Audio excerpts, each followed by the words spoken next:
Welcome to the Men's Movement, the podcast that helps you move in the right direction. Here's your host, Jack, the world's first personal entertainer.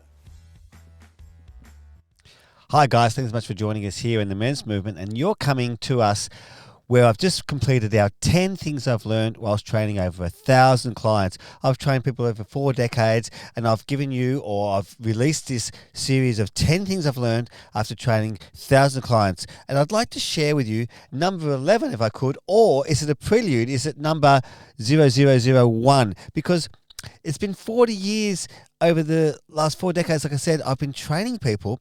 And so many things have happened. I've learned so many things. I'm going to continue to learn so many more things. And I wanted to share the 11th and maybe the 12th and who knows beyond. But I wanted to share a few things because over the years, a lot of things have happened and people have come into the gym. I've trained people in the streets. I've trained people during COVID, the pandemic. I've trained people after, before. I've trained people with babies in their tummy. I now train those babies who are now 25, 30 years of age themselves and have got their own babies. So I've trained a vast variety of people, and things keep appearing all the time. I just wanted to share a quick bite size of something that it sort of happened recently, and it reminded me it happens quite a lot at the gym.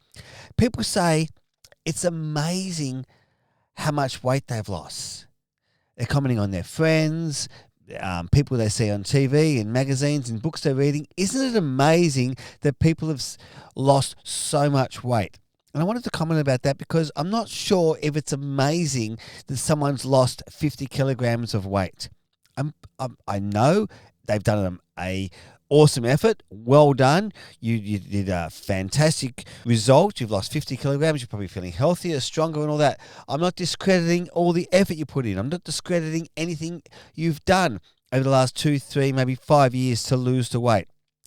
But the word amazing, I'm not amazed that you lost 50 kilograms.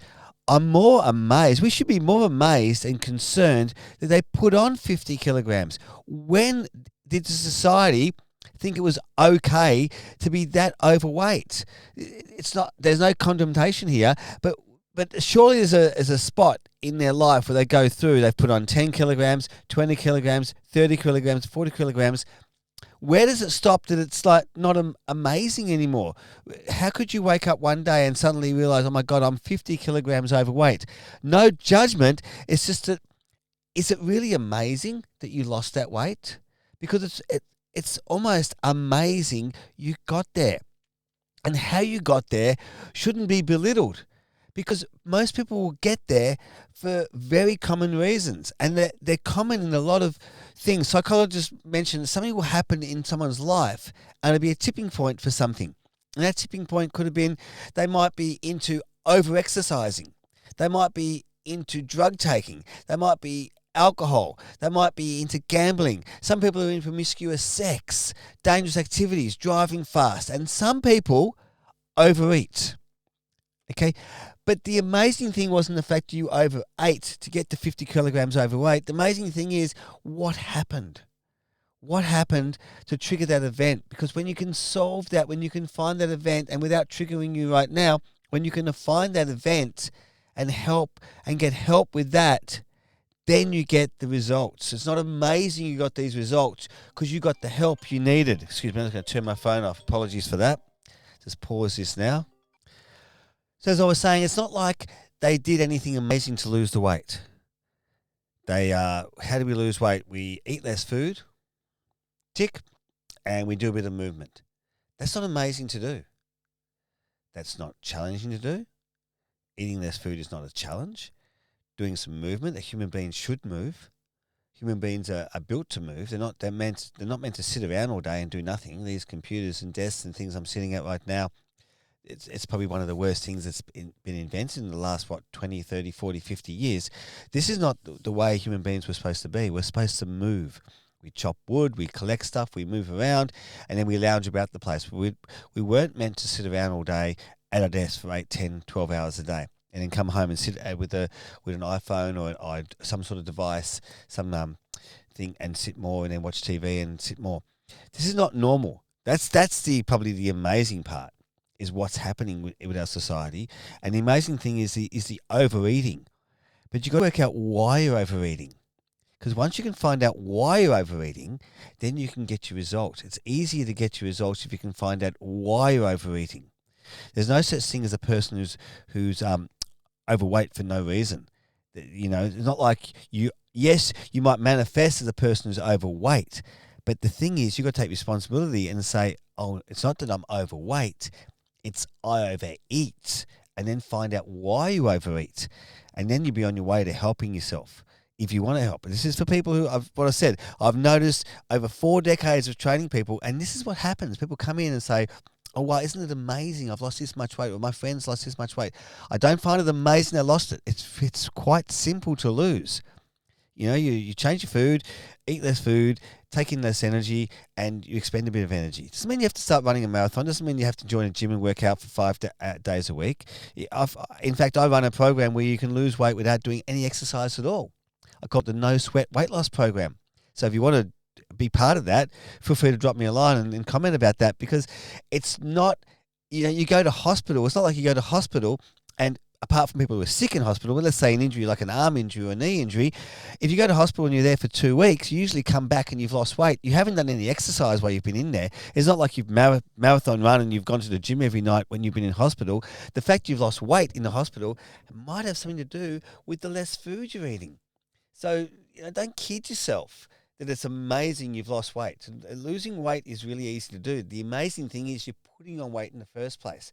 So I'm not belittling the effort you've done. The effort's awesome because it's easy to do today. It's hard again to do it tomorrow and the next day and the next day. Definitely hard to do that. So I wanted to mention that, and also I wanted to briefly mention about the mindfulness of eating. There's 3 things I want to mention today. I've mentioned one about the amazing thing. Number 2 is the mindfulness of eating. It's really important to eat your food, not consume your food. If you consume food, you put on weight. If you eat food, you lose weight. The moment you stop eating food and you're consuming food, like I've trained this lady, and it was quite fascinating watching her. She was helping develop the website that you've probably seen out in the socials there. She was helping me develop this website. And she was asking me along the way how to lose weight and stuff. We were doing the website via her Zoom calling. And what was fascinating about those meetings we were having is that we would be on the calls with her, and she'd be constantly putting her hand down here and eating chips and biscuits. And sometimes those calls went for 3 hours. And she was constantly eating and putting food in her mouth. And I wasn't critiquing her. I wasn't sort of judging her. But she was asking me how could she lose weight. So it wasn't amazing for her if she was to lose weight, because she just changed the way she's eating as opposed to consuming food. If you merely just consume food, you will put on weight. If you eat food, you'll lose weight. And so I was telling this to my daughter the other day, and she was eating, and I call it eating mindlessly, and she was eating away, and I said to her, I've got videos. I make videos on this. I talk about this during the day. I go to corporations to talk about this. I talk about this at schools. And I said to her, have you seen my video on that? And she goes, yes, I actually watched it whilst I was eating a packet of chips. So it's not unusual for people to do that. They eat food while they're watching TV and stuff. So if you can get back to eating food, or rather than, I should have said she was consuming food while she was watching TV. So get back to eating food, because if you eat food, you lose weight. If you consume food, you put on weight. So that's the first thing. It's not amazing. The second thing today I want to talk about is to don't consume food. Eat food. Once you eat food, you're on your way to getting success with changing the shape of your body. And I wanted to talk about the third thing today. The third thing is really important, and this is this. What do you see there when you see that symbol? I'll show you again. What do you see? What's the first thing you see there? Most people see the number 5 or the letter or the word 5, but there's actually another number in that. Check out that number in there. And there's a 1 in 5. And that 1 in 5 represents the number of people at any one time who are anxious, pressured, feeling depression, anxiety. So, and depression. And it's happening all around the world. It's probably one of the biggest things that are happening around the world at the moment. 1 in 5 are experiencing this. And people just throw that stat away, 1 in 5. But let's have a closer look at that number there. If 1 in 5 are experiencing that, there's a 1 in 5. If the 1 in 5 are experiencing that, okay, then what is the other number in there? Let's have a quick look there. What is another number there? Can anyone see another number there? And that's a 4, Roman numeral 4. So the Roman numeral 4. So if the 1 in 5 are experiencing, that means if you're in a bus stop, the person in front of you, behind you, to the left or right of you, one of you, including maybe yourself, could be experiencing the pressure, anxiety, or depression right now. And then tomorrow, the next day, if you're on a different seat in the bus, it might be someone else. So it's going to be 1 in 5 of you. But the 4 there, let's have a look at that 4 again. The 4 there. If 1 in 5 are experiencing that, that means 4 of you aren't. So what are the 4 doing? What are the 4 people doing? Is one of them contributing to that and maybe bullying you at work and making you feel the 1 in 5? Is one of them going to help you? Is that one going to ring up and say, hey, how you going? Do you want to go for a walk today? Is one of you going to be a workmate and says, hey, there's so much work on at the moment, you've got to help me with this assignment, and you've also got things happening at home and stuff, and it makes you back to the 1. So the 1 in 5 is who experience it, but the 4 in 5, and if you think about it, the 4 in 5 is the superhumans. They can give an IV or an IV drip and help the others and become a superhuman, because it's great to look after yourself. It's fantastic to look after yourself, but if you can help, and you can see there, what I talk about is changing the shape of our community one man at a time. So we can get you moving, because they've proven beyond doubt, if you don't move, it's like taking an if you don't move, by not moving, it's like taking a depressant. So the Harvard research says, in no way are we saying exercise is a replacement for an antidepressant, but by not moving and not doing any activity, it's like taking a depressant. So if we can change the shape and get you reaching for the front door, not the fridge door, and become a front door champion, we get you moving, you're going to feel great. And we change that by changing one man at a time. But imagine if you could help at work and help others, because yes, it's great to change your shape. It's awesome. It's awesome to be fitter and healthier and stronger.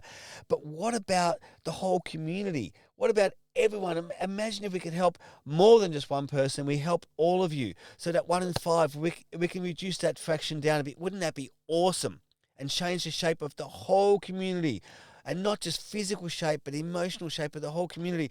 The relationship with your friends, family, partners, workmates, everything just improves. And we can change the shape of the whole community. And that's what the men's movement's about. It's about changing the shape of the community one man at a time. And we do that by offering the front door challenge. Now, here's the front door challenge. www.themensmovement.com.au. We've got a thing where we want to create a ripple effect and change one person's life, and that changes into another guy's life, another person's life, another family's life. And the challenge is, I've got over 40 years knowledge up here. You can sort of see it up there. Over there, 40 years knowledge over here, and I'm so passionate. If you think about the word passion, is pass I on. Passion. I want to pass this 40 years of knowledge up here in 30 minutes. We do 30-minute training sessions and get you out the front door, turn you around at the halfway mark, about 15 minutes, and get you back home, and you can get on with your life.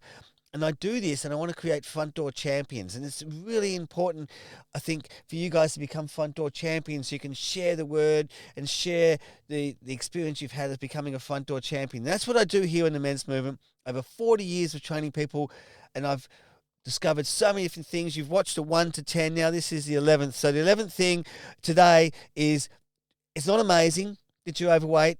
It's not amazing that you lost weight. It's amazing you're overweight and you're in the shape you are at the moment. No judgment. Just that's the amazing bit, that you kept eating and eating and eating and eating. But the trigger for that, as I said early on, could have been something really important you've got to get dealt with first. Because once you work out why you're overeating, because you're not overweight, you overeat. That's taking responsibility. Rather than say, hey, I'm overweight. No, you overeat. And that once you say that to yourself, I overeat, you take responsibility. The next question after that is, why do you overeat? And that's another video that I'll post. If you want me to post that video, let me know in the comments, and I will definitely help you talk. We talk about this in the men's movement when we do our weekly and monthly live. What do they call them on YouTube? Live posts or live streams, or I'm not sure they call it. There's something special they call it on YouTube. Well, we do things live anyway, weekly to keep you guys going, because it's that front door challenge is gets you moving for 30 days, and then we have other things that keep you going along the way. We want to change the shape of the community once at a time. So number 1 today was the amazing part.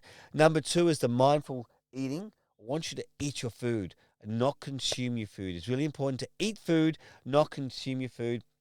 And the third and most powerful thing is that 5, guys. That 1 in 5. We've got to help these 1 in 5 guys out, because we are the superpower.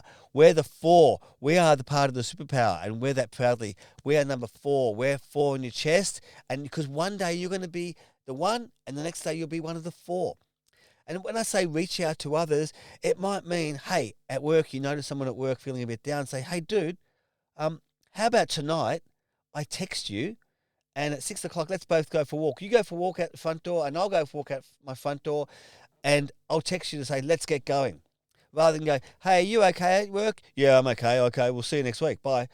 You know, the power's in the follow-through. I say to my son, he goes for a job. He gives a resume to the shop. I said, the power is in the follow-through. You've got to ring up, because they get hundreds of resumes sent to them. Ring up, email. The power is in the follow-through, no matter what it is. It's physical, emotional, mental, jobs, whatever. The power is in the follow-through. So if you're going to help, be one of the 4. Be one of the 4 and help. Do the follow-up, okay? Make sure you do the follow-up, because that's the important things I've learned over training people for over 40 years. I have clients come in, and sadly, they're in what I call silent despair. A great psychologist I was working with coined the phrase silent despair. Fantastic term, and it's for a condition that people are experiencing. And I say experience, they're not suffering. Suffering sort of labels what they're experiencing, because that's our judgment. They're not suffering from depression. They're experiencing depression. So thanks so much, guys, for joining us and the men's movement, and we look forward to seeing less of you next time. Take care. Cheers. You've been listening to the men's movement. Look forward to seeing less of you next time.